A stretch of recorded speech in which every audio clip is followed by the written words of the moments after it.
going on, everybody? It's your boy Adam. It is again I'm breaking this up into multiple days worth of videos, but it's July 22nd, and I gotta get going on my laundry here, so I might just do like a chop up video where I go work on laundry a little bit, talk, go back and forth, and just do that. So yesterday's video that you watched, I was talking about everything from time management to having energy to not being able to work effectively if you're worn out, and then we discussed me discussing with you the Bob Saget scale of offensive content from America's Dad, Full House, Bob Saget, America's Funniest Home Videos, all the way up to Bob Saget's HBO special. And how there's nothing, I've never seen anything beyond Bob Saget's HBO special, and I've never seen anything more lame and watered down and, family friendly as Full House and America's Funniest Home Videos. And this one man covered it all. If he accomplished anything in his life that was cut too short, he explored the entire range of comedy, from not even funny to the point where we have to make fake laughter and cue it in certain parts of the show, all the way up to what the fuck was that, Bob? And so there we are. If you want to talk about this interactively, you want to talk about this, bring it up on the live stream every Thursday from 6 to 8 p.m. Central Standard Time. That is 7 to 9 Eastern. You West Coast people are used to having to figure out when things happen on your own, so if you figure it out. No commercials during the live stream. The replays, I'll turn them on. Let me know in the comments if you watched a live stream replay, do the commercials cut in and then stop you for, does the video pick back up further down the video, or does it pick up where it left off like a regular YouTube video does? If you see an ad, because during the live stream, if an ad comes up and it takes a minute or two before you can click the skip button enough times to get back to the stream, you've missed everything that happened in the stream during that time that the ad was in your face, and it sucks. I hate that. I watch live streams, but I'll only watch them on a web browser that has ad blockers turned on so I don't see the ads. So you want to know how to get in touch? Adam@litgood.com. You want to throw a few bones in the chicken bucket? Donate.litgood.com. If you want to buy some photography, shop.litgood.com. And if you want to check out social media that I don't really care about right now, it's all in the links below. So, what else is going on in the last week or two? Lots. I was talking about online grocery shopping and how I'm talking about time management, managing my energy. What can I do to give myself more time and energy back? Because time is the one bank account that you can't put funds back into. You can only withdraw. You can only make a withdrawal. Every day you're just making another withdrawal from the bank of time until you run out of time, and it's the end of the day, end of your days. And so I started doing online grocery shopping. I figured I'd give it a shot. I didn't know. I thought maybe my biggest fear was if I try to get fresh food, I'm going to get the milk that expires tomorrow or today. I'm going to get the blackest bananas. I'm going to get the soft onions. I'm going to get the apple that's got the worm in it. I'm going to get a moldy lemon. I'm going to get all the worst stuff. And it really hasn't been that case. I do prefer going to shop at the grocery store myself and doing it on my own. But there's a lot of reasons for that. But then I came up with some reasons that online shopping is actually better, or there are certain benefits to it that I wasn't even aware of until I realized You know, having a record of everything you bought and how much you paid and the quantity. Comparison shopping is way easier on online grocery shopping. If you're trying to see like what's the best deal on the things that I get all the time. I set up a spreadsheet to track this stuff, and it was no effort. I just did it in tandem with my grocery shopping. I'm like, let's look at lunch meat this week and just compare all the different lunch meats I buy, and then I'd have an idea of like price per pound on like, here's the stuff, like, and you can, and the thing is that the grocery store, they'll have like half the meat, it'll be price per ounce, price per pound, price per kilogram. I mean, they'll mix it up. They'll mix it up to the point where you can't make sense of it. You can't calculate all the shit in your head to see which one's actually the cheapest price per pound, because they don't even list them all per pound. Legally, they have to, for things like that are based on weight, they have to tell you this is how much it is per ounce, per pound. They just, like, there's some law with the grocery store. That's why they put that on the price tag, but they make it small. They make it hard to find. They make it hard to read. You got to bring your glasses, and they mix up the units of measure so that you can't compare the shit. But when you're sitting in front of a computer with a spreadsheet open, yes, you can. It's that fast. You can type it. It's easy, very easy. And so that was fun to play around with that. And I'm like, no kidding, you can actually, like, this is actually pretty handy. But then the online grocery shopping does have some problems. Not paying attention to the product that you buy as closely as you would on the store shelf, because you're looking at a tiny little picture of the product packaging. So I needed the La Lechera Dolce something or other, whatever, the dulce de leche, the caramel. It's like sweetened condensed milk, but it's caramel. And I needed that for my coffee creamer, so I bought 3 cans of it. And I opened up one of the cans one day when I was making my coffee creamer, and I'm like, that's not the right color. Did they change what the hell's, and I look, the can has the same graphics, the same logo, the same freaking thing on it, this piece of cake with some stuff on it, and I'm looking, and it's sweetened condensed milk, and it's not the caramel version. And I was like, damn it. And so I've done that a few times since I started online grocery shopping. I'll buy something and then I'll realize I got the wrong thing, even though it's not a big deal. But I'll realize, oh crap, I needed to pay more attention to it. So I bought hand soap, and I forget what brand, Myers hand soap with the pump. Mostly just to get the bottle, because I'll fill it up with something different. I just wanted a pump bottle for my bathroom with some soap. But I got this Myers soap, and I just clicked on the first one that popped up. Oh, Myers, I like their stuff. Click. I should have typed in Myers hand soap to see all the different scents that they have, because I ended up getting Daisy. I got the Daisy scent. And I'm like, man, I could have got some like manly shit, like Mountain Stream or, Foggy Bottom, or, Musk, or, Enchanted Woods, or, something like that. Campfire Smoke, or, I could have got some manly scent instead of Daisy. I got Daisy soap. So, because I wasn't paying attention to the damn packaging, or I wasn't looking at the specific flavor or the specific scent. But then I bought some Febreze room spray, for to go along with the ceiling fan in the bathroom.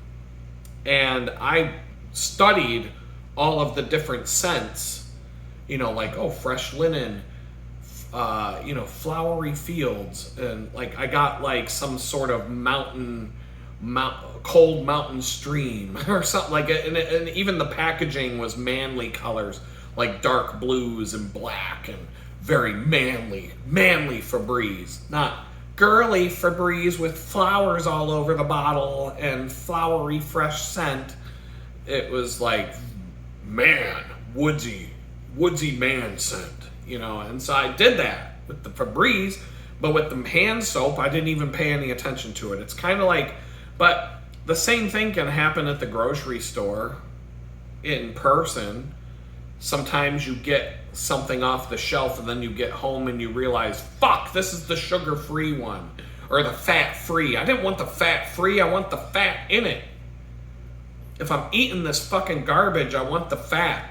I don't want I don't want whatever fucking chemical they put in this shit to get rid of the fat or to replace the fat or to replace the sugar. I don't want the aspartame. Oh, aspartame. If I got something with aspartame in it by mistake, I'd throw it in the trash. Wouldn't even put it in my mouth. It tastes like crap. When they tested it on monkeys, it gave them brain seizures and they died. And Donald Rumsfeld, the former, war criminal that worked with George W. Bush, he was the head of the company that made aspartame. And even though it killed all the monkeys in the test lab, he was the one who was able to bribe the government into making it legal to put in our food. But anyway, I went to I went to get Gatorade the other day, or about a week ago, I guess. And when I'm like, man, this don't taste right. And I look, and the bottle said Gatorade 0, no sugar. I'm like, fuck. And I had to look at it didn't taste as bad as aspartame, but I could taste something wasn't right. And I'm looking at the thing and it says sucralose is the sugar substitute. And so then I'm Googling, I'm like, is sucralose aspartame, just they change the fucking word and call it something else? And they're like, no, sucralose is this, aspartame is that. Two different things. But I just don't feel like it was a good... I drank the fucking thing, but I'm like, I don't know. If I'm comparing it to all the other garbage I put in my body, I guess it's not the end of the world. I'm sure the cheeseburgers that I eat probably aren't doing any good either. So I'm not gonna go crazy, but it left a horrible aftertaste in my mouth. It was just terrible. It was a bad experience.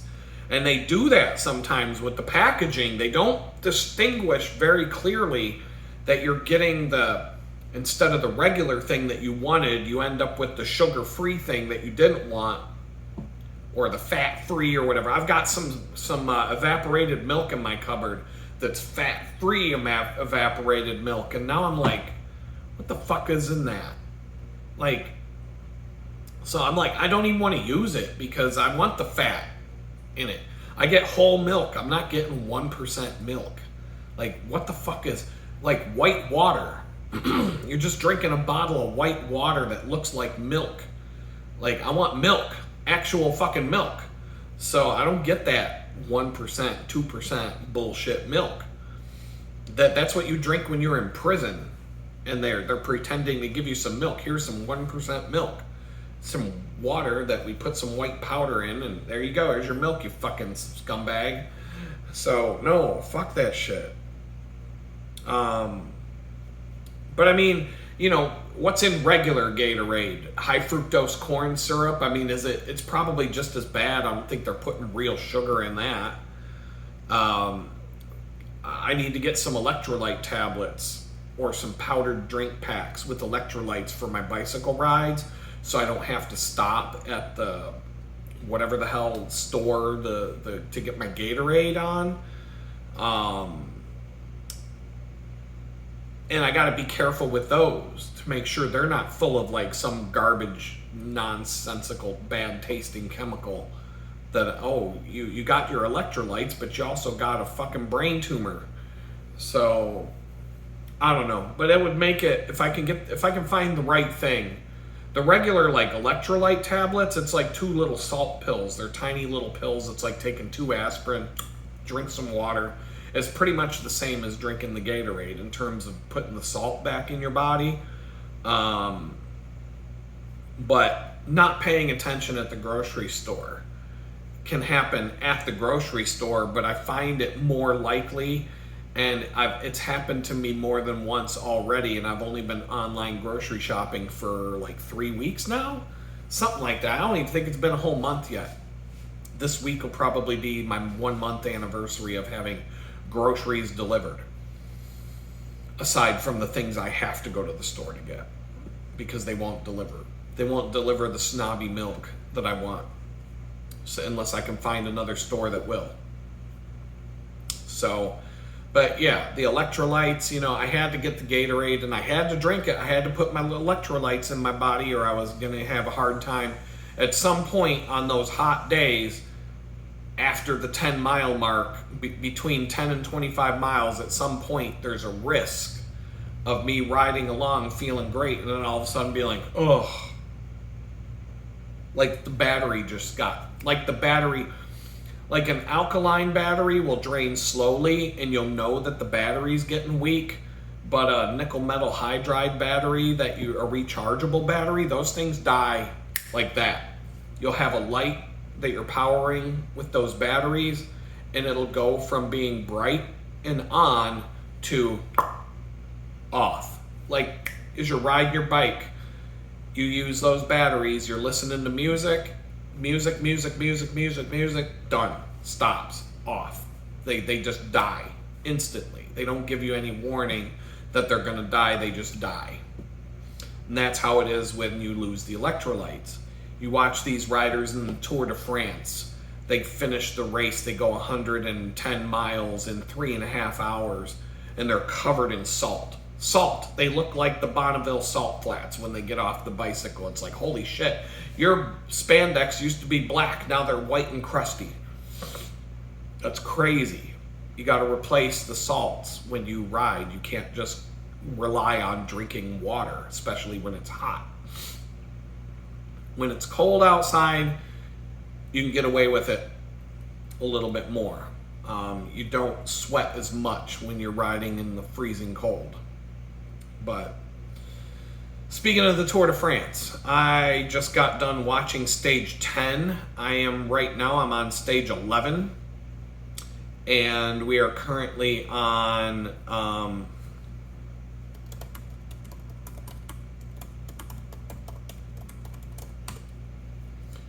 I can't even remember, stage 16, I believe. I believe today is stage 16. Yeah, that sounds about right. Yesterday was the second rest day. So stage 15 was on Sunday. And so they're riding in they just finished stage 16 out of 21 today. And I'm watching stage 11. So I'm like 5 days behind on that. By the time the Tour de France is over, I might be I'm gonna be at least a week behind. It's gonna be like you guys watching my videos a week after I talk. So my Tour de France coverage is not what you're gonna get. You're not gonna, like, don't turn into my videos if you want up to the minute Tour de France coverage. You're getting like post-race analysis 3 weeks after the fucking race ends. But whatever, you're getting a different, I'm gonna comment and give you a different commentary and insider information than you're gonna get from watching these tools on NBC. These politically correct, watered down, commentators. So stage 10 is kind of nice. It's the first day in the mountains. Not the big climbs, not the big mountains like the Pyrenees and the Alps, but these are like the central mountains in the country of France. The equivalent is like the American equivalent would be like the Blue Ridge Mountains, would be like the Blue Ridge Parkway, the Appalachian Mountain Chain areas like Virginia, Roanoke, Asheville, North Carolina, that kind of stuff. The stuff that you see, the Blue Ridge Mountains, the Smoky Mountains, those kind of mountains. That's what they're climbing up and down in France on stage 10. So it was kind of like the Tour de France is kind of cool because it's like an orchestra.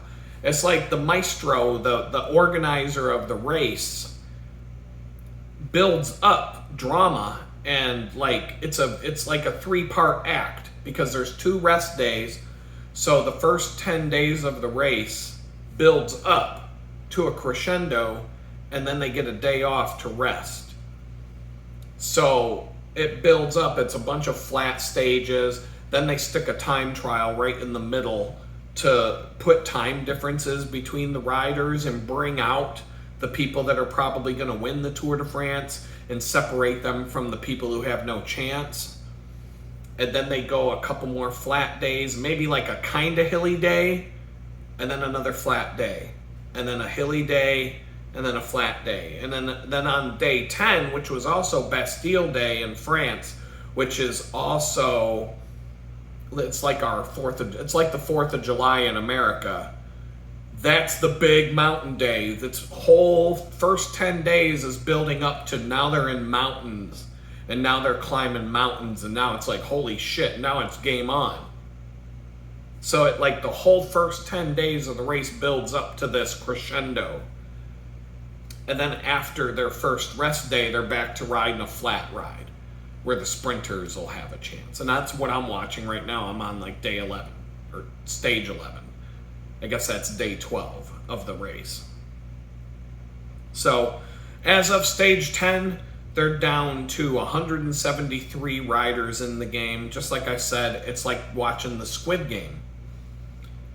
They should have the board like on the Squid Game where it has all the contestants' faces after they go through the carnival photo booth and get their picture taken, and they get a number and they get put on a board in the Squid Game headquarters room. Every time a racer drops out of the race or gets, crashes out or gets kicked out for doping or falls behind and can't keep up and gets kicked out of the race for being slow or whatever the case may be, that board should just go pew like that. Kamino Sata or whatever they say when someone dies. Misahoni Kanja. Right? And then the fucking thing disappears, and then the money in the big pig starts filling up more for the people that are left. They could definitely tie the Squid Games into the Tour de France. They go hand in hand. The Tour de France could be an episode of the Squid Game, except they'd have to figure out how to keep it on an island like that. They'd have to figure out how to keep it on they'd have to figure out how to keep it on their little Squid Game island, because, it'd be hard to just walk up to somebody on the side of the road in the Tour de France wearing a jumpsuit with a PlayStation controller logo on your face and just pop them in the fucking head and carry off the body for organ harvesting. But if you have a private island like Jeffrey Epstein's island, but maybe something out in the Pacific Ocean where it's a little more like out there, then you might be able to do something like this. They lost 11 riders in the first 9 days of the race, one reason or another. Right off the bat, about 20 riders just took the fuck off. Metallica dude, the American guy, he's the American national champion. He's got this big America flag, and he looks more like Metallica than Metallica does now. He looks like a roadie for Metallica who just put down the guitar cases and the speaker boxes and went to ride in the Tour de France for a few weeks before he goes back on tour with the band. Fucking Metallica, they're all like clean cut. They got haircuts, they shaved. They look like normal people now. And this dude looks like Metallica looked back in like the 80s and 90s. They went up over the first category 2 climb and another small climb, and they had so many climbs on this day. And some of them were steep, but they didn't have any points associated with them. There were so many up and downs and hills to climb on this stage that we think that the Tour de France just ran out of the banners, that they have to erect these banners with a finish line at the top of each hill that gets points. They probably didn't have enough of these fucking things to put points on all the hills, so they just picked the hardest hills and put them at the top of those. There were so many of them. The sprint, there was one sprint, there was one mid-race sprint contest, but the sprinters don't climb hills. So the sprinters are like 20 minutes behind the fucking peloton, and then there's 20 people in front of the peloton.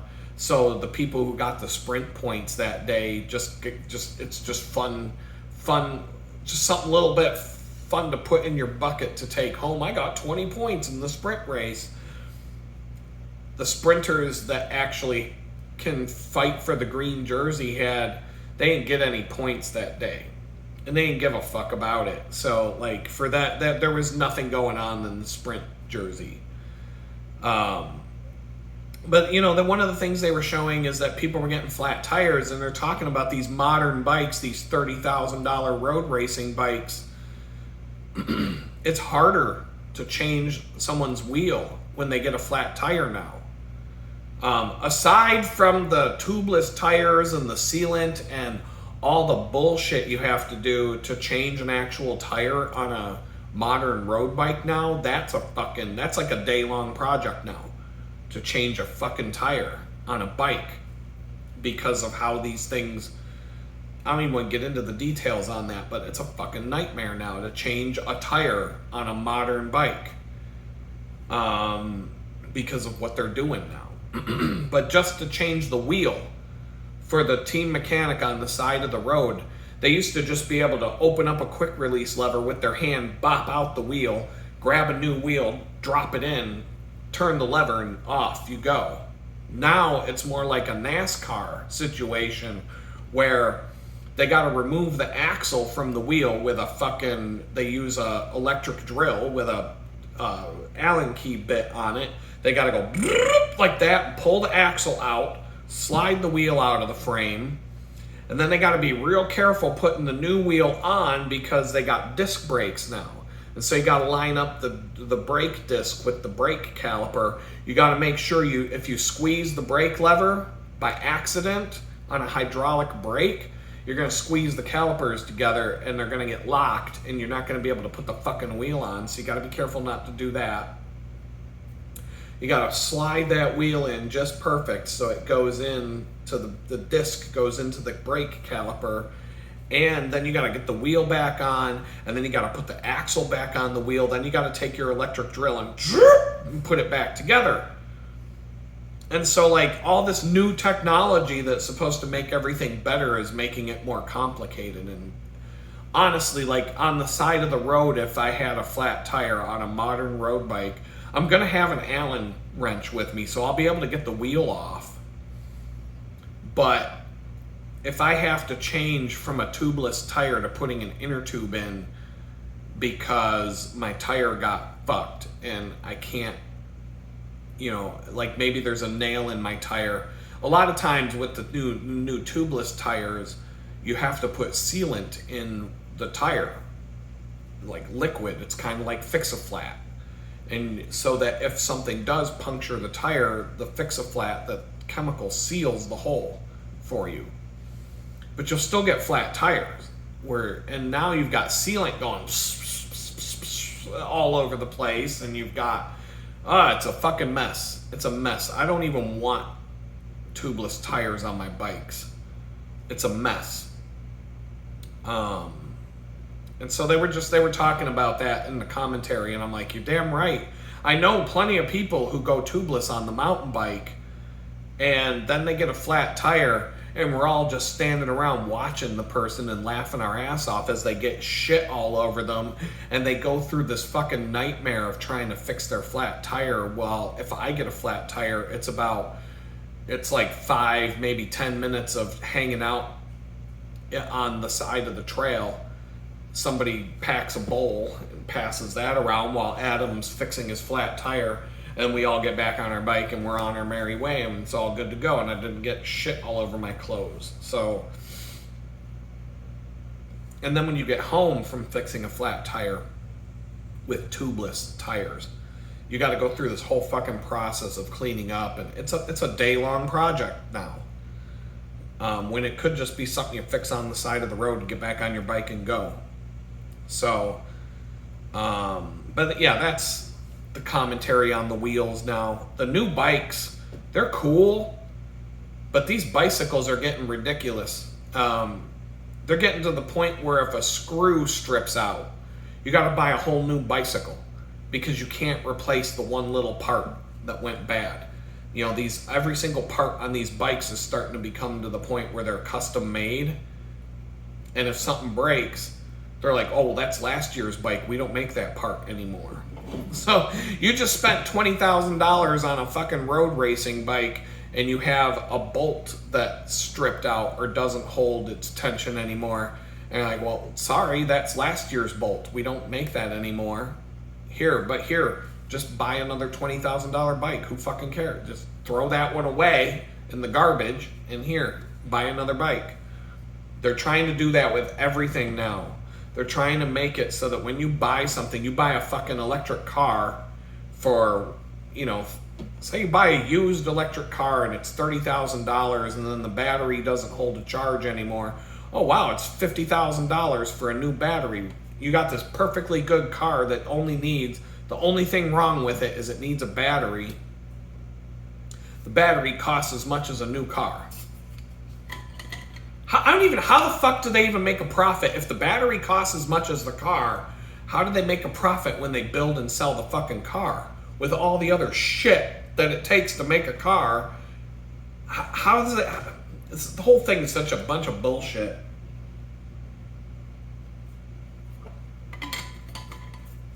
Electric cars would take the fuck off if it wasn't for that battery scam.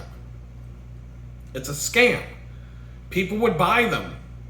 But the biggest reason why somebody won't buy an electric car is the range, the fact that you need a special garage now to plug it in when you come home, and you can't just plug it in when you park in parallel park. Imagine if, Pittsburgh, all you people that are in one of the big things in Pittsburgh is that people park on the streets because our streets are very narrow, and they'll put two wheels up on the sidewalk and just park like this on the side of the road. Whether you drive a Honda Civic or a Jeep or whatever the fuck, people park half of their car on the sidewalk and half of their car on the street. And where are you plugging in your electric car to charge overnight? So now people walking up and down the sidewalk are going to have to be tripping over extension cords. If everybody had to drive an electric car, every house in Pittsburgh would have a fucking extension cord coming out the window, going across the sidewalk, being plugged into the fucking car overnight. And then some fucking dickbag's gonna walk down the sidewalk at 2 a.m. when everybody's sleeping and unplug all the fucking cars as a prank. And then everybody's gonna wake up and nobody can go to work because none of their cars got charged overnight. I mean, this is a fucking nightmare. And then on top of that, if the battery stops working, I just gotta throw away my car and buy a new one. There you go. Nobody's buying these fucking electric cars. Like, it's common sense. The only people that buy them are rich assholes that can deal with all the bullshit. Some rich asshole in a McMansion with a garage and a special charger can buy one of those, especially when he goes to some office building in downtown Pittsburgh where a bunch of rich douchebags who are trying to virtue signal to each other put the same fucking charger in the parking garage. And then they make it a special electric car only parking space so you can brag to all your fucking eco douchebags at the office about how you're more eco-friendly than they are because I drove an electric car. And so you can always keep your car charged going back and forth to work. In your garage and at the office, your battery capacity never gets down below 80% at that point. Those are the people that buy the electric cars. And then rich assholes that just want to show off. I'm driving a Cybertruck. Look at me. Look at me. That's the look at me car. Like, you can't fucking, like, if they made a normal looking pickup truck that was electric, you know, people wouldn't buy them. these rich cocksuckers, they had to make a look at me vehicle. Look at me, I drive a Cybertruck. Look at me, I drive an ugly fucking car that looks like something that they would design for a game on the PlayStation 1 because the graphics weren't good enough to make an actual car, so they made this weird boxy looking thing to drive around. I don't fucking know, man. So anyway, back to the Tour de France, right?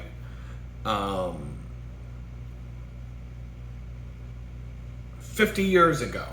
So today was the stage 10 was a polka dot jersey day for the climbers. The leader of the polka dot jersey had 8 points by stage 10. There were like 40 or 50 points to earn on stage 10. So at the end of stage 10, the leader of the polka dot jersey might have 40 or 50 points compared to the guy in first place after 9 stages who has 8 points, and he's in the lead of the polka dot jersey. So the polka dot jersey, like I said earlier, it doesn't matter until they actually go to the mountains, because the points, you might get like 2 or 3 points in a stage race or in a stage, but then there comes a stage where there's 50 points on the table for the polka dot jersey. When they get into the Pyrenees and the Alps, one climb during the race might be worth 50 points for one hill. So all the polka dot points that you accumulated during that first 10 days of the race could be stripped away by one person getting to the top of one hill first, and bang, they got more points than you. So it's based on the severity of the climb, the distance, the steepness, some other factors. Then they started showing, this is something I can't really deal with even to this day. You know how much I fucking can't stand seeing people driving around with fucking masks on their face in 2025. Especially these fucking buffoons that drive around in their cars all alone, wearing a mask on their face, breathing in their own bad breath, breathing their germs back into their fucking mouth right away. Like, these fucking morons riding around with the masks, I cannot stand. Anytime, just seeing someone seeing a mask on a face, I get violently angry. Like, I just want to fucking lash out. Because it's a symbol of how fucking retarded this country is. That people went along with that scam. And so they're showing these clips of like the 2020 Tour de France, where on the podium when the rider is going like, yay, and the flower girl and all that, they all got masks on their face.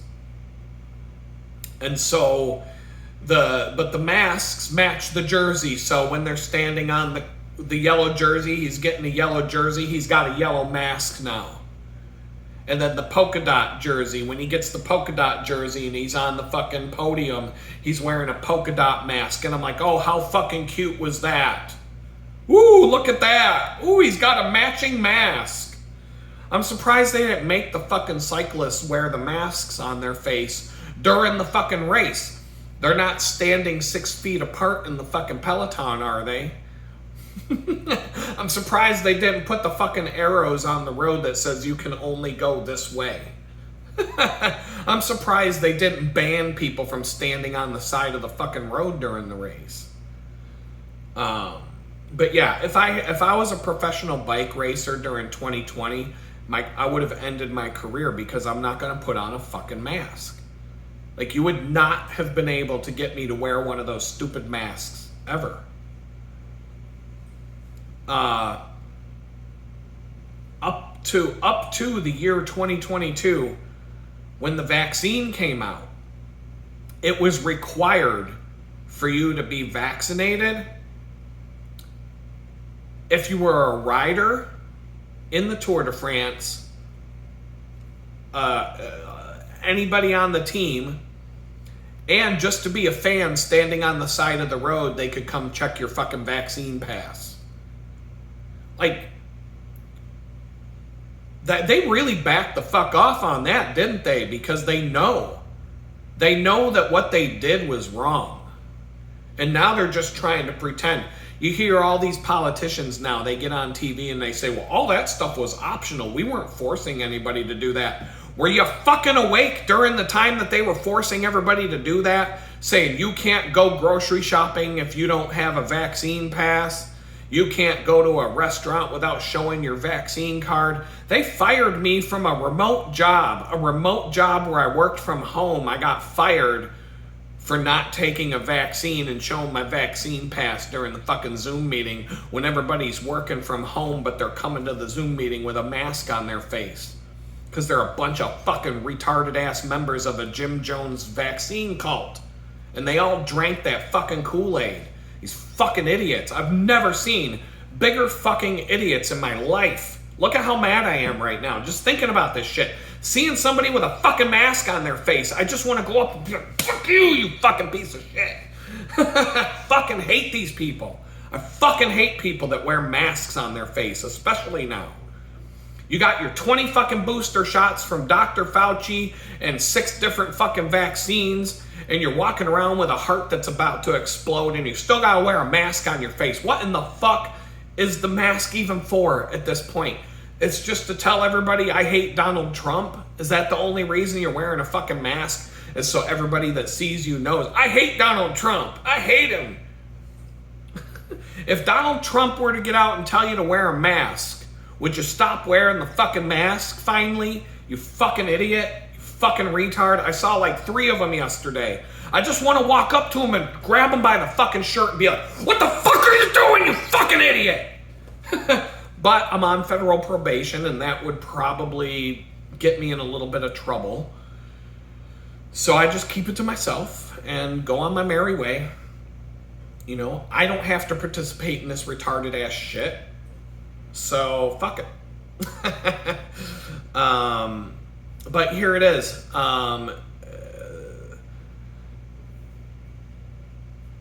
The 2022 Tour de France. France has obliged people to show so-called health passes to enter restaurants and bars and attend events and for long-distance public transport. The health pass will become a vaccine pass. The vaccine pass will be obligatory at sporting events attended by the public, and that's expected to include cycling events. They can come up to you on the side of the fucking road while you're standing next to a farmer's field and say, where's your vaccine pass? And then what? You gotta go home? You can't stand on the side of the fucking road next to a farm to watch some people ride by on a bicycle at 40 miles an hour? The fuck, man? Whoever went along with this shit, you are a fucking retard. You're a fucking retard. That's what you are. You're a fucking idiot. If you went along with any of this shit, you are a fucking moron. Period. Period. If you went along with any of this shit, there's no fucking prank. You're the old people that are gonna get phone scammed when you're 60 years old, getting these fucking random phone calls, tricking you into giving them your bank account information so they can suck all your fucking retirement money out of the bank in one shot. And then you're going to be crying on 2020, I lost all my money and I lost my house. Yeah, you fucking idiot. And you fell for the scam and got boosted up by Dr. Fauci while you're wearing a fucking mask in 2025 too. Boo fucking who, you deserved it, you fucking idiot. Anyway, holy shit. I can't talk about this stuff without losing my mind. I can't believe people are that. I knew people were stupid. And by and large, I knew about 18 out of every 20 people in this world are complete fucking retards. But I didn't know the extent that it went and the level of stupidity and the depth of the stupidity until 2020. And I'm just like, I'm still blown away. Like, I knew there were so many idiots in the world. I've always known my whole life. Well, at least 12 out of every 20 people are completely useless and so fucking retarded that they have no use in the world other than to be like a non-playable character in a video game just to take up space and make the world seem like it's like there's things going on. Like you take a fucking football stadium full of people and you could probably cut about this much out of the pie, and those are the people that are like, the rest of them are just useless idiots that are just there to take up the space and make it seem like, yay, like to make the football players feel better about having a packed stadium. Holy shit, man. But, so I'm like, my cycling career would have ended in 2020. I'm not riding the Tour de France with Dr. Fauci's medical experiment floating around my body. Get the fuck out of here with that. But since I would be cheating anyway to win the Tour, I could just get my juice doctor to make up a fake vaccine card and say, oh yeah, here's my vaccine card. I'm fully boosted. I got my 25th booster shot. I took all three. I took the Pfizer. I got I don't even know the other brands. I don't give a fuck. The Pfizer, the Moderna. I got the Pfizer, the Moderna. I got the Johnson & Johnson shot. I got all 20 of the boosters from Dr. Fauci. I'm good to go. I'm boosted up. I'm vaxxed. Here's my card. Here's my handwritten vaccine pass that a fucking third grader could forge after he learns Adobe Photoshop in a 2-day class. Here you go. Here's my vaccine card. Look at that scribbly line. That's my doctor's signature right there. You ever see a doctor's signature? All you gotta do is print out a vaccine pass on a black and white fucking printer. You don't even have to waste your inkjet toner. Go like this, just scribble a fucking weird ass line on it and be like, there you go, there's my doctor's signature. I could have done that to keep my job. I could have just printed it. In fact, some days I wonder, should I have just printed out a fake vaccine card on my fucking inkjet printer at home and sent it into the fucking HR department with a weird scribbly signature on it and be like, yeah, it looks like every other doctor's signature, doesn't it? There's my vaccine pass, bitches. Ha ha. But no, I made a stand. Against it. I said, no, I don't need to be part of a fucking medical experiment to keep a remote job. And so I showed up to the next Zoom meeting. I told 150 people to go fuck themselves. I'm not going to be part of your Jim Jones Kool-Aid vaccine club. You can all go fuck yourselves. Fuck that shit. Fuck those people. I can't talk about this subject without getting worked up. Nobody should. Especially when you see that people are still going along with this bullshit. Like, oh my God, dude.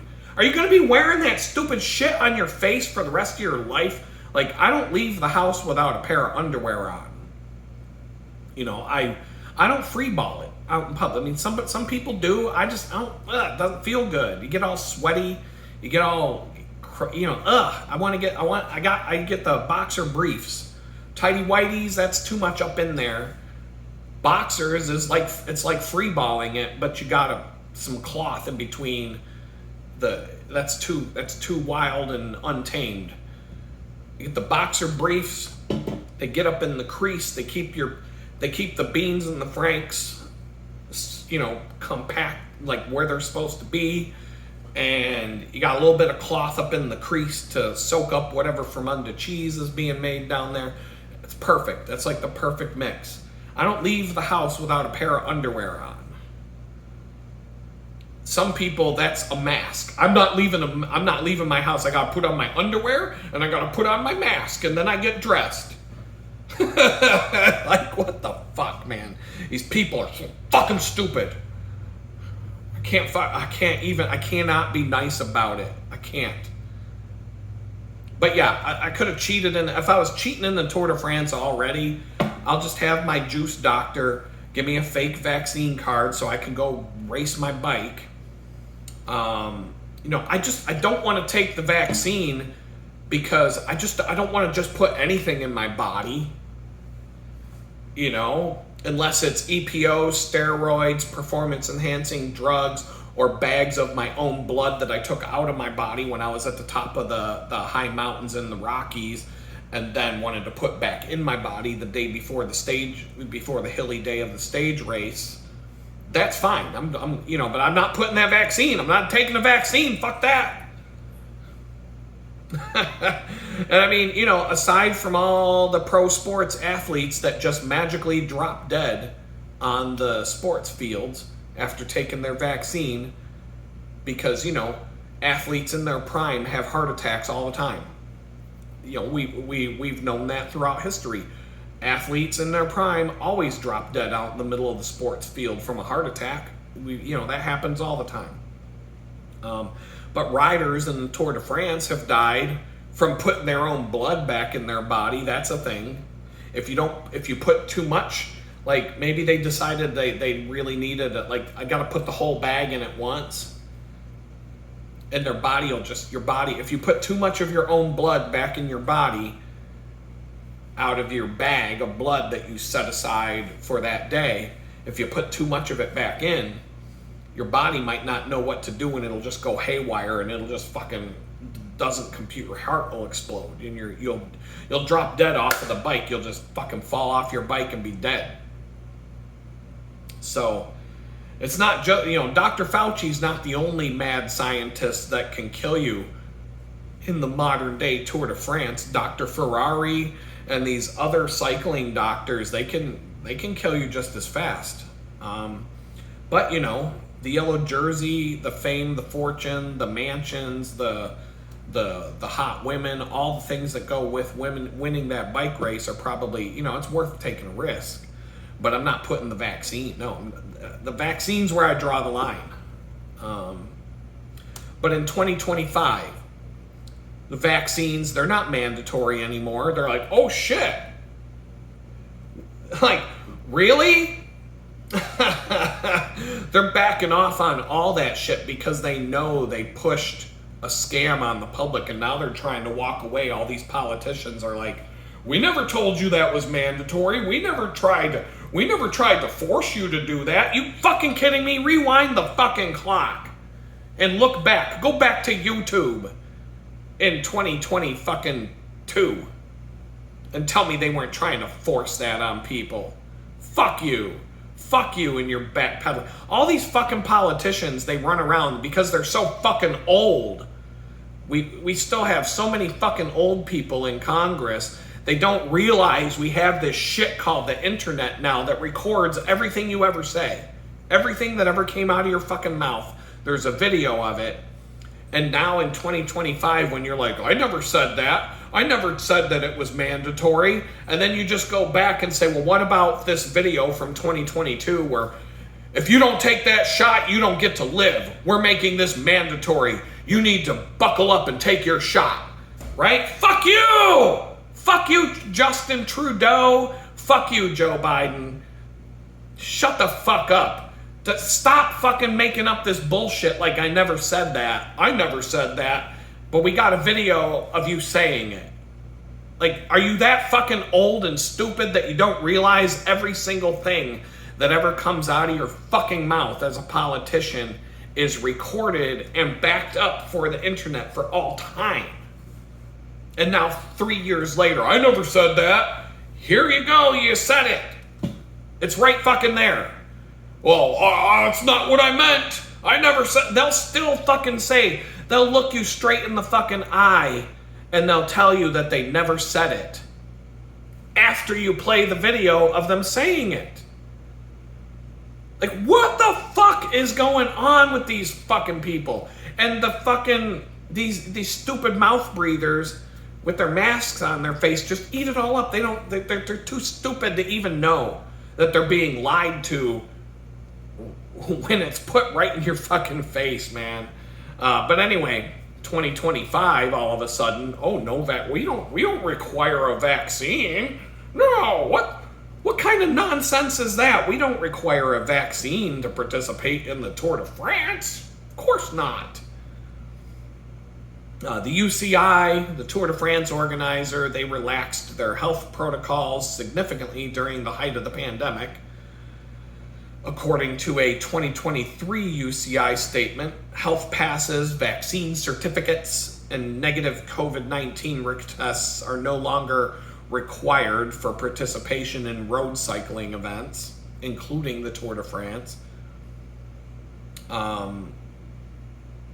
due to low health risk from COVID-19. Oh, it was no big deal all along. Oh, it was just the flu. We made up a different name for the flu, and we said nobody gets the flu anymore. It's all COVID-19. Oh, you jumped out of an airplane and your parachute didn't open and you splattered all over the fucking ground. Oh, you died from COVID-19. Add that to the list, and on and on and on. It was the COVID-19 that made it so that the parachute didn't open.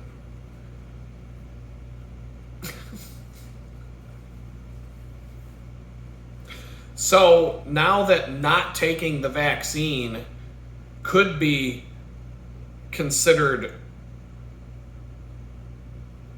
now not taking the vaccine could be a legal way of cheating, because the chances of you dropping dead from injecting a random chemical into your body, it drops by a few percentage points compared to all these fucking idiots in the tour who took that shit.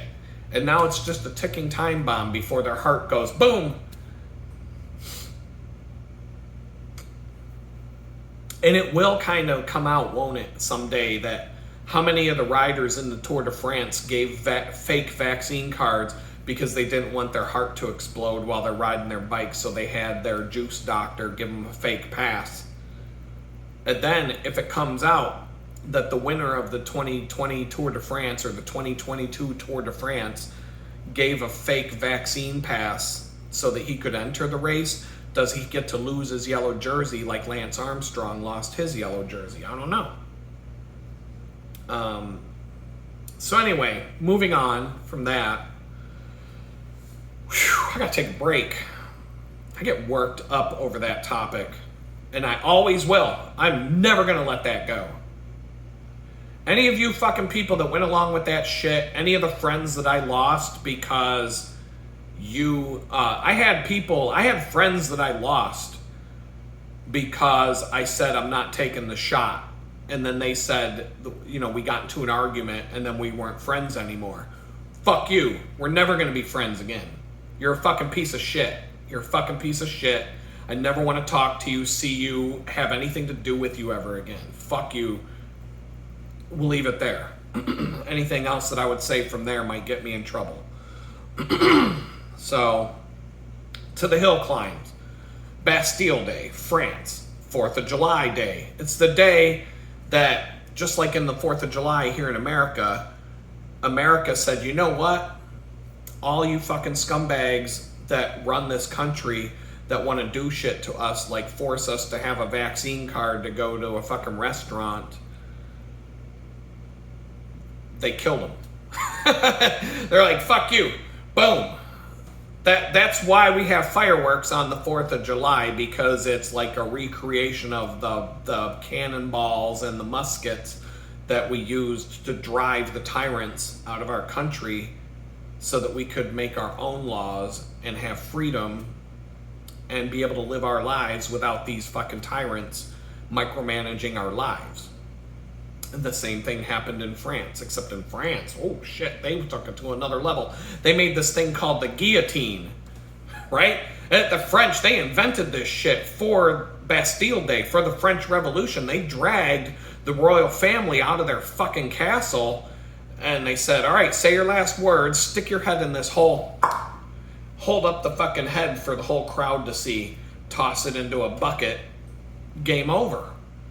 That's what people used to do when a government went out of control and started doing things like, you got to take this experimental shot, you got to wear a mask everywhere you go, you can't be in the Tour de France unless you get your special vaccine pass, etc., etc., etc. That's what they used to do. That's what people used to, when people used to be like, you know what, fuck this, I've had enough, we've had enough of you, Marie Antoinette eating your fucking cake while the rest of your country is starving and has no food, but yet you've got enough money to build a $7,500 billion palace. You know what? Hope you weren't too fond of your head. because you're about to lose it, you fucking bitch. So there you go. That's what they used to do. And we celebrate these holidays every year. We celebrate a holiday of when we killed all the people that were trying to be tyrants and micromanage and rule over our lives. And we celebrated it this year. The French, they celebrated it the other day, stage 10 of the Tour de France, Bastille Day. So a French guy, his name is Lenny Martinez, wanted to do something special for the French people on the day that they celebrate beheading all of the tyrants that used to rule over them. And so he scrambled up the first 2 hills in the Tour de France. He got himself 10 points right off the rip. 2 hills, the first 2 hills of the day, he climbed up them hills like he was trying to get away from the FBI when they showed up to his house with a tank. And he got 10 points. Boom. He's in the lead. He's got the polka dot jersey already. And they're like, shit, the first hill, the race started on a hill. So it's like not even 5 miles into the race. Got myself 5 points. Go back down, go up another hill. Got myself 10 points. Boom. And then to take a break from the polka dot jersey, the race got a little bit boring for a minute. And I'm going to have to talk about stage 10 across like 3 videos because I got so much to say. It was a great bike race. Honestly, this year's Tour de France, I think it's the best Tour de France I've ever watched. It's been every single race, even the boring days, have been exciting to watch because crazy shit happens. They're all going for it. They're all fighting for even the tiniest of little points.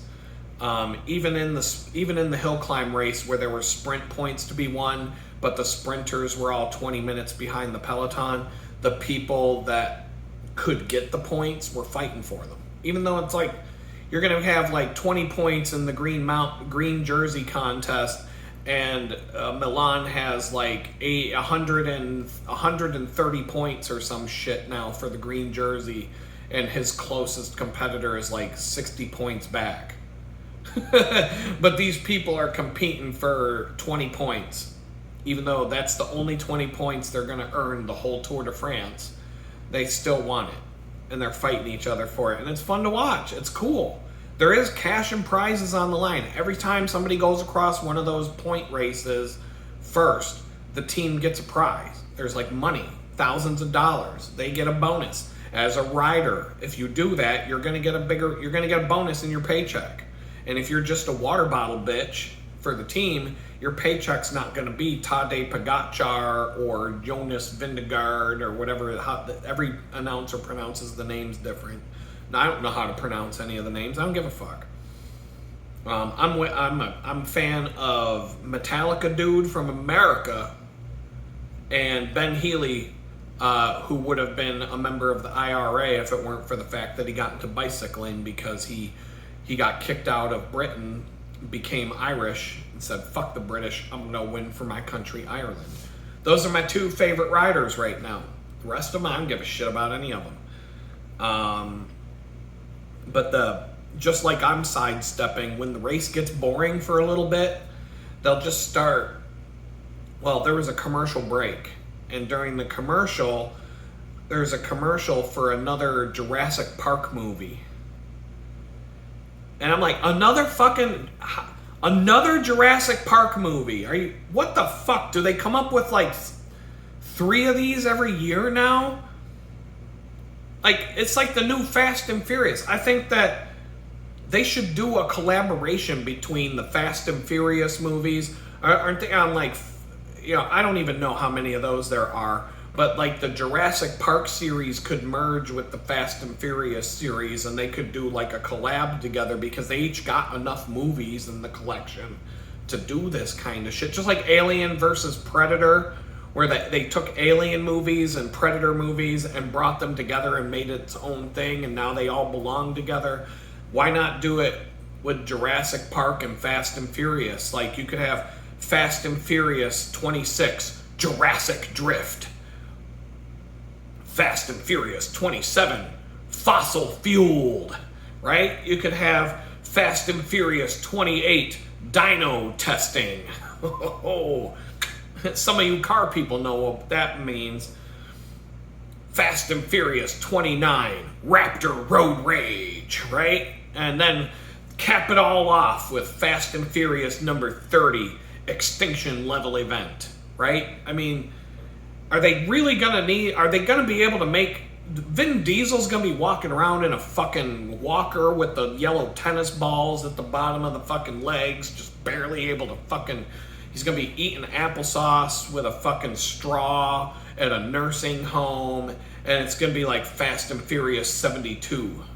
Like, when the fuck are they just gonna like put it to bed? And then you know what's gonna happen after like the 75th Fast and Furious movie? Some brilliant director in Hollywood's gonna remake.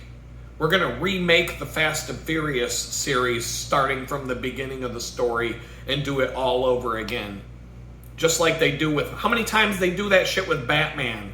It's like, oh, we got the Batman movies with Michael Keaton, right? You know, Batman Returns, Batman this, Batman that, right? And then all of a sudden they're like, oh, that's not Batman. We're doing it again. Christian Bale, now he's Batman. I'm Batman, right? And he's like evil, fucking angry. Oh, I'm Batman, right?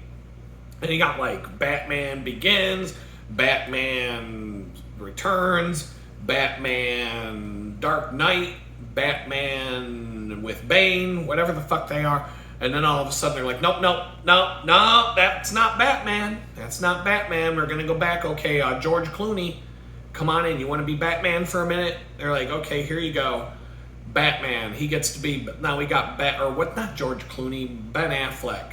Whatever, same douchebag, different name. Ben Affleck, now you get to be Batman, and we're going to do it all over again. It's going to be Batman back to the beginning. Batman this, Batman that. Spider-Man, how many times are we going to redo the Spider-Man movies? And they're going to keep doing it over and over and over again. So yeah, Fast and Furious 75 will be the last. And then some brilliant director is going to come up with a totally original idea. Let's redo the Fast and Furious. It'll all be electric cars. There won't be any fucking noise. It'll just be a wee, wee, wee. They'll be going down the fucking road and all you hear is the wind. Whoosh, whoosh. No shifting because it's all CVT transmissions now. So there's no like cut scene every time he shifts a fucking gear or whatever. It's just gonna be, it'll be a cut scene of someone pushing a gas pedal to the floor. Or it'll be like, he puts it in auto drive so he can drive down the highway while he's banging a chick on his fucking lap or whatever, while the car drives itself and little kids are looking out the window of an SUV seeing this girl's titties bouncing up and down, right? We're redoing Fast and Furious from the beginning. Totally original. As if like they can't write, it's like having, remember when I talked about how every scandal has gate at the end of it? Scandal gate, Watergate, Pizzagate, China Gate, Bill Gates Gate, whatever. Like, it's all just, they can't come up with a new fucking thing, so they're just like, put gate at the end of it. That's what it is. It's a scandal. Bill Gates Gate, whatever. Pie Gate, Applegate, Christina Applegate Gate. Right? It's all just bullshit. And it's just like these unoriginal idiots can't come up with a fucking idea, an original idea to save their life. The reason why the original gate was Watergate, because it happened in a hotel, and the name of the hotel is the Watergate Hotel. But now, for, I don't know, like every fucking scandal since Richard Nixon is gate this and gate that. What if there's another scandal at the Watergate Hotel? Are they going to have to call it Watergate Gate? Like, what the fuck? And then, like, another scandal happens at the same hotel, and it'll be like, or a scandal related to Watergate Gate, but it's a different scandal? Will it have to be Watergate Gate? Like, because they can't figure out what to fucking call it anymore? I don't understand. I don't understand these fucking idiots, but I'm trying to talk about the Tour de France. And then that commercial came up and then just sidelined me. So anyway, Lenny Martinez, he goes up another mountain, and he gets 3 more points. So he's got 13 points. The the polka dot jersey leader on that day had 8 points. But that guy's a teammate of Tadej Pogacar, and he's like a water bottle bitch. But he's a step up. He's like a pace setter for Tadej, to be like the guy that Tadej sits behind so he doesn't have to work hard and save his energy. I'm talking about saving energy. I need somebody who I can follow. Save my energy until I really need to use it. And so another guy, Ben O'Connor, took off, got a few points on the top of a mountain. He got the 5 points. Lenny Martinez got 3, but he's got 13 points now. He's in the polka dot jersey. And then the funny thing is, I was doing all that because the race got, was kind of like in this boring stretch. So I was doing all that research to see, after I saw the clip with the riders wearing the masks, and I started to look, I'm like, when did the Tour de France, I was doing all the research about the vaccine requirements. Did they make the vaccine, or did they make the riders take the... First of all, they're kicking out the fucking riders for taking shots, for taking random shots, right? They took away Lance Armstrong's yellow jersey 7 years in a row because he was sticking needles in his arm and injecting random shit into his body. And now they're saying you can't be in the Tour de France and you can't race in the Tour de France unless we catch you injecting random shit into your body and sticking a fucking needle in your arms and injecting all kinds of random shit in your body. Make up your fucking mind! Make up your fucking mind, you fucking assholes. But anyway, after I did all my homework about the vaccine requirements for the Tour de France, I just got done with that homework assignment, and the announcers of the Tour de France started talking about different cyclists who are having heart problems and can't be in the Tour de France anymore because they have heart problems and they've had heart attacks. And while they're cycling in the prime of their life, all of a sudden their heart stopped working for some mysterious reason that nobody can figure out. Athletes in the prime of their life have a non-functional heart that just came out of nowhere. And it all happened in 2022, 2023, 2024. And nobody can figure it out. Nobody. It's such a big mystery. Nobody can figure out why all these athletes in the prime of their life are having heart problems now. Nobody can figure it out. It's a total mystery. It makes absolutely no sense whatsoever. So back to the stage. Martinez, this French guy who's trying to get the polka dot jersey so that France gets a win for Bastille Day. Remember, the day that they celebrate the anniversary of when they chopped the heads off of all the heads of state. Mariano Martinez is the grandfather of Lenny Martinez, who also won the King of the Mountains jersey way back in the day. I don't know what year, but this is the grandson of the former King of the Mountains in the Tour de France, about to become the King of the Mountains in the Tour de France on Bastille Day, to give the French a win, because the French are having a hard time winning their own race. And so anyway, another interesting tidbit, part of the stage, the bike racers, as part of the stage, they did a lap around a Formula One racetrack in the mountains there. I was like, what is this? Because they're all on, it's obviously like a Formula One style fucking racetrack. And I'm like, holy shit, that would be fun to race around a Formula One track with all these fucking cyclists and stuff going around, and there's people in the grandstands and stuff waiting, and it's like a big event. Watching the Tour de France riders do a lap around a twisty-turny Formula One racetrack. And this kind of, while I was doing my Fast and Furious movie research, this is when they were on the fucking racetrack. It's called the Circuit des Charades, Circuit des Charades, or I don't know how you say it in French, but it's a motorsport track in the mountains of France, there in the Central Mountain District, built around the base of an extinct volcano. Known for its challenging layout, which favored the most skillful drivers and motorcyclists, it hosted the French Grand Prix 4 times, and the French Motorcycle Grand Prix 10 times. So later on in the race, this guy Lenny Martinez, he's up to 18 points for the King of the Mountains jersey. So the French guy on Bastille Day, he finally crossed the line to where even if somebody else gets all the points that are left, he's the King of the Mountains now. Part of the thing about watching the Tour de France 5 days late is the spoilers. You know, the Tour de France ends on July 27th. I'm probably going to be watching the race from July 20th on the day that the winner is on the podium.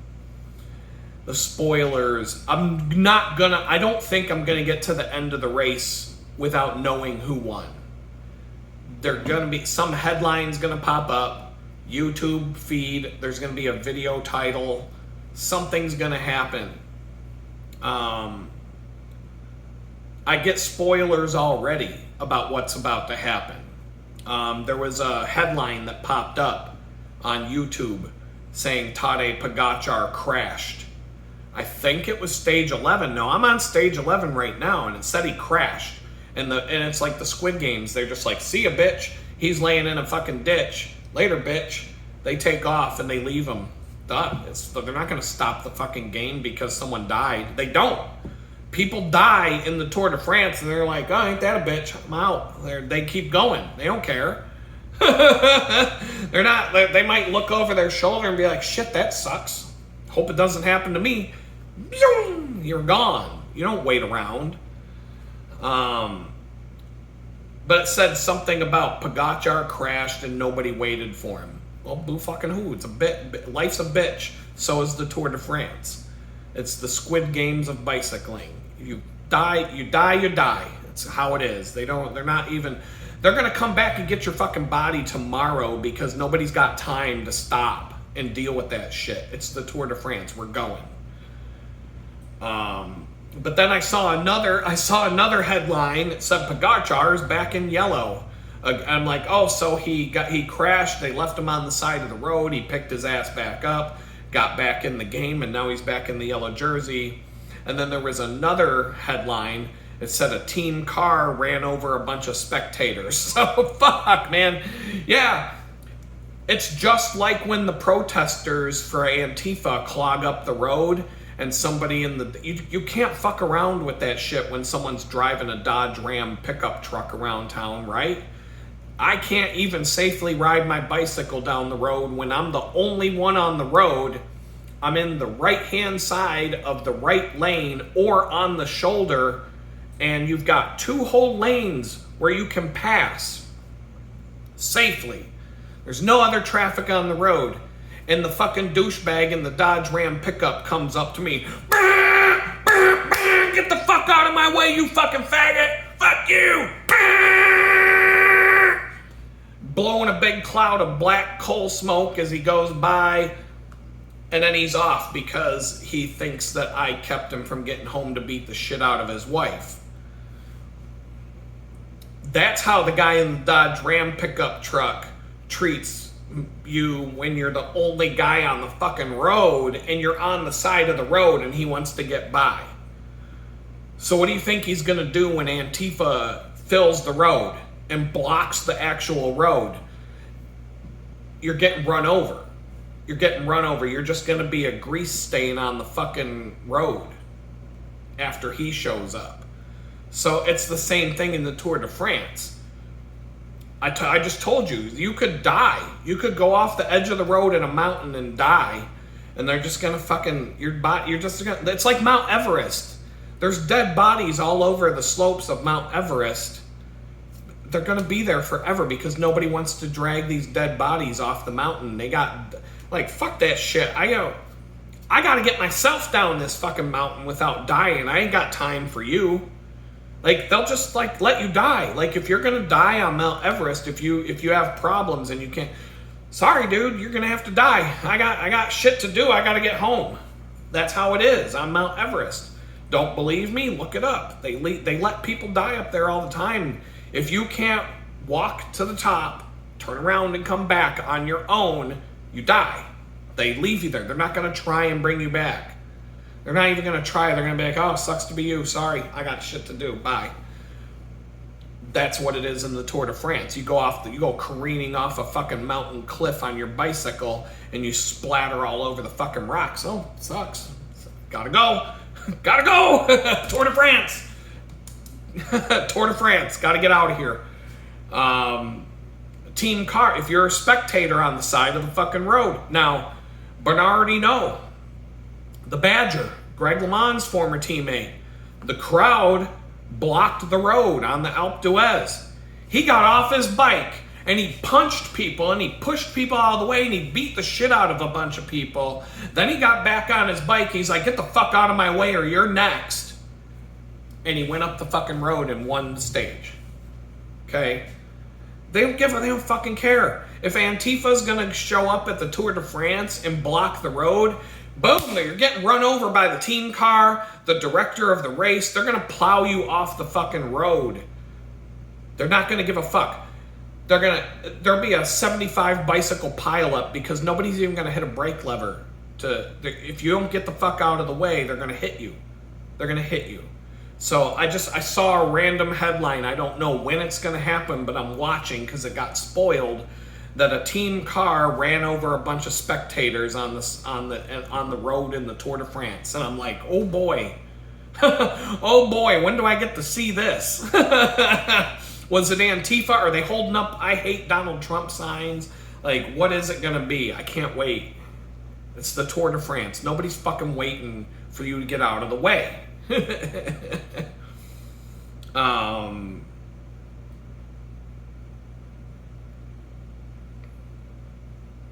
But yeah, I mean, it's like, and fine, the carnage, it's part of the race.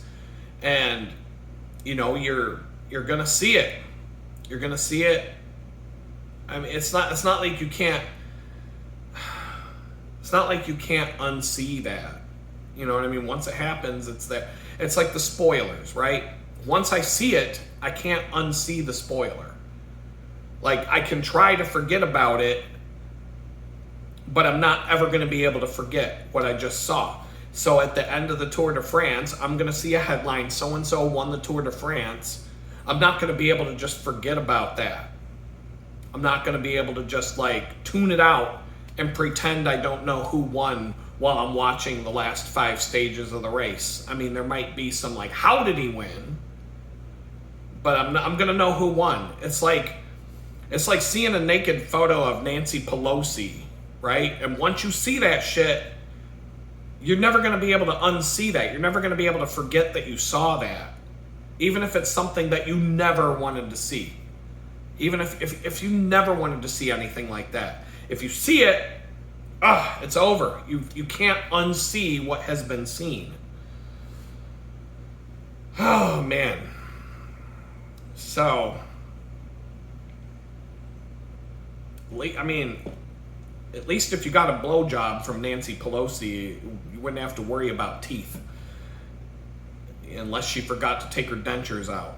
And you don't say that that's out of the question because that girl's drunk all the fucking time. Every time she gets in front of a microphone, she's lit. She's fucking drunk. That bitch drinks a fifth of vodka every day. So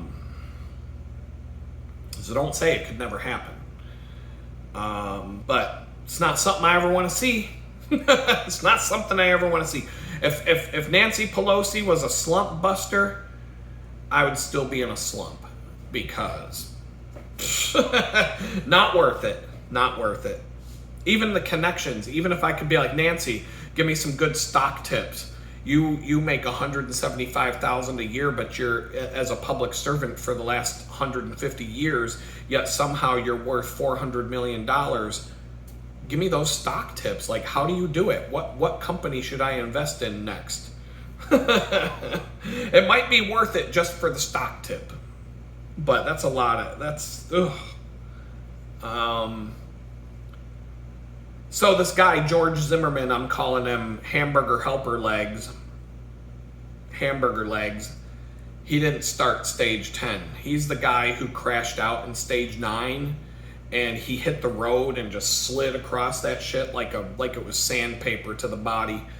And his legs were just raw burger meat, straight up. Like, he didn't have bike shorts anymore. He just had his balls and his beans and franks were covered up, and he had like the elastic bands around the bottom of the leg of the shorts, and then it was just raw hamburger meat going down both legs. I mean, I'm not showing you the clips, so you're just gonna have to use your imagination. He finished stage 9. He got back up on his bike. He's like, fuck it, it's just a flesh wound. Got back up on his bike and finished the day. But turns out the next morning he couldn't get the bed sheets unstuck from his legs.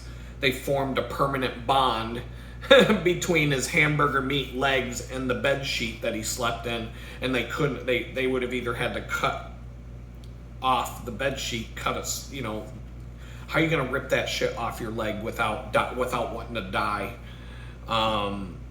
Basically, if your entire thigh from about hip down to the knee is a giant scab on both legs, and then you got to ride a bicycle 100 miles in 3.5 hours the next day, that's gonna be a little bit of a fucking problem, isn't it? So he dropped out. Squid Games, lights out on the board, another one drops. So the mountains that they're climbing on stage 10, they're not even the biggest mountains in the tour. The highest mountain in the region is 6,177 feet tall. The Puy de Dôme, I think, is the highest one. A Puy is an extinct volcano. That's French. Puy is French for an extinct volcano. But very much like North Carolina, Asheville, the Blue Ridge, and the Smoky Mountains, Mount Mitchell in North Carolina is the highest mountain east of the Mississippi, 6,684 feet. Very similar in the way the mountains look, the heights, everything. Very, very similar to that part of our country. The finish line of the Alpe d'Huez, the most famous mountain in France, the most famous mountain climb of the Tour de France, is 6,102 feet at the top of the road that they climb up. But that's the bottom of the ski resort of the Alpe d'Huez. There are peaks in the mountains there that people ski on. The ski lift will take you up to 11,000 feet. So 6,102 feet is the bottom, like you're climbing up to the ski resort, but that's like the bottom of the ski resort. Just as comparison to the heights of the mountains there versus the heights of the mountains on stage 10. The highest point that the Tour de France riders have ever reached is 9,383 feet above sea level. At some road in the Alps. I don't know how to pronounce it. The Cime de la Bonnette, something like that. The Col de la Bonnette, I don't know. The badon, Col de la Bonnette, something like that. I don't know. The highest point of the first Tour de France that they ever ran on these crappy ass bikes was the summit of the 3,809 foot Col de la République mountain pass in the Mount Pilat area of the massive Central Highland region. So the mountains that they're climbing up on stage 10 were the highest mountains of the Tour de France in 1903, because they're like, you think you can ride a bicycle up through the Alps? You're out of your fucking mind. This was back before 1903. I mean, there weren't even cars on the road by now. Only rich people had cars in 1903. This is like horse and buggy days, and they're doing bicycle races. And the highest climb, they're doing 600-mile stages, 6 stages. Highest climb, 3,809 feet, because they thought that was crazy. But now they're like, oh, we'll let them go up to 9,383 feet. I mean, at some point, they got to find a road that goes up to 10, 11,000 feet and make them climb up that to where there's massive snowbanks on either side of the road. It's the middle of July. They start out the race at the bottom of the mountain and it's 110 degrees outside. They get to the top of the mountain and it's fucking snowing. That would be hilarious. That would be crazy. But I could see them doing it. It's hard to say though, because ice and snow little skinny bicycle tires don't do well on it. So they might even have to have special tires to do that. The first high altitude Tour de France was 1910. 6,939 feet, the Col de Tourmalet in the Pyrenees. But not satisfied with that height, the following year, they went to 8,386 feet. Part of it was through a 2,000-foot long tunnel. So you'd have to have some sort of lights. I don't think those tunnels were lit. I know that the cross-state bicycle race, the Crush the Commonwealth that I used to do, there are 2 abandoned turnpike tunnels that you have to ride through. And one of them is almost 2 miles long or some shit like that. It's over a mile long. You can't see the end when you enter. Pitch black. You have to have lights, some sort of light, bright light, just to be able to see in front of you. If you take a little AAA battery powered light, you're barely going to see the road. You'll see enough of the road in front of you, but you're going to have to creep along. You're just going to, because you don't know what's in that tunnel. There could be a fucking bear in that tunnel. The bears are black. You won't see a black bear chilling and running around the tunnel with you, will you, until he's biting your leg. So yeah, you need lights to go through these tunnels. But they're doing it in 19 and whatever, early 1910, 1911. You'd have to be carrying a fucking oil lantern or something like that on the front of your bike to be able to see where you're going. I don't even know how they do that, but the Galibier is one of the most famous climbs in the race today. In 1938, they went up to 9,088 feet.